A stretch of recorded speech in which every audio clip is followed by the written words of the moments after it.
Gender-based violence have been an issue among persons with disability, especially the deaf. This is why Deaf Women Aloud Initiative, a non-governmental organization, brought together these stakeholders to deliberate on issues of gender-based violence among persons with disability. The stakeholders include the Nigerian Police, Nigerian Security and Civil Defense Corps, the media, National Human Rights Commission, Disability Rights Fund, among others. They also pledged their support to fight against gender-based violence, especially among deaf women and girls. It is imperative to make sure that the rights of deaf women and girls in Nigeria are protected, especially amongst health workers, where they seek to have access to sexual and reproductive health services. Federal Ministry of Women Affairs has been working assiduously with organizations and other spirited individuals in order to ameliorate the plights of deaf women, girls, and other vulnerable groups in our society. Curbing gender-based violence in Nigeria, there should be a lot of enlightenment as well as male involvement. Because when you sensitize people, you enlighten the community, and you let them know that gender-based violence is a violation of the rights of human beings. Because when we talk about gender, it crosses across both male and female gender.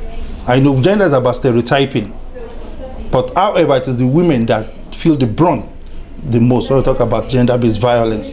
However, there should be a lot of effort in terms of advocacy, in terms of engagement, in terms of enlightenment, as well as sensitization, to bring the message to the fore that gender-based violence is dangerous and it's something that should be nipped in the bud.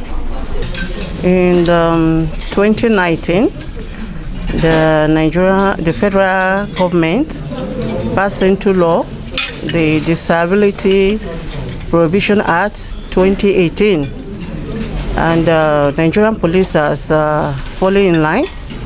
They have also created the Inspector General of Police has also created the disability desk that will be manned by DDOs, that's disability desk officers, taking cognizance that these people are part of the society and they have right to access the police services.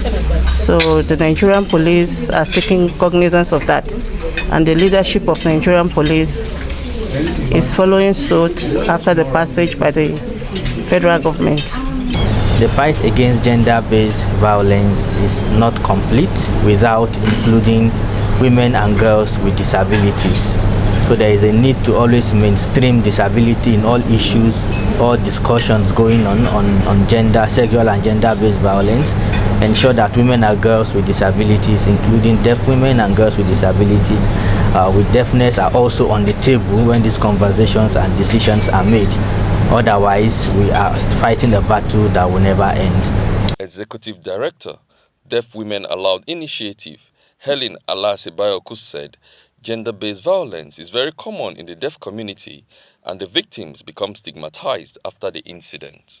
For many years, it's been common in the deaf community, but we're not hearing about it because nobody is providing services that is aimed at giving them a voice and that justice they need.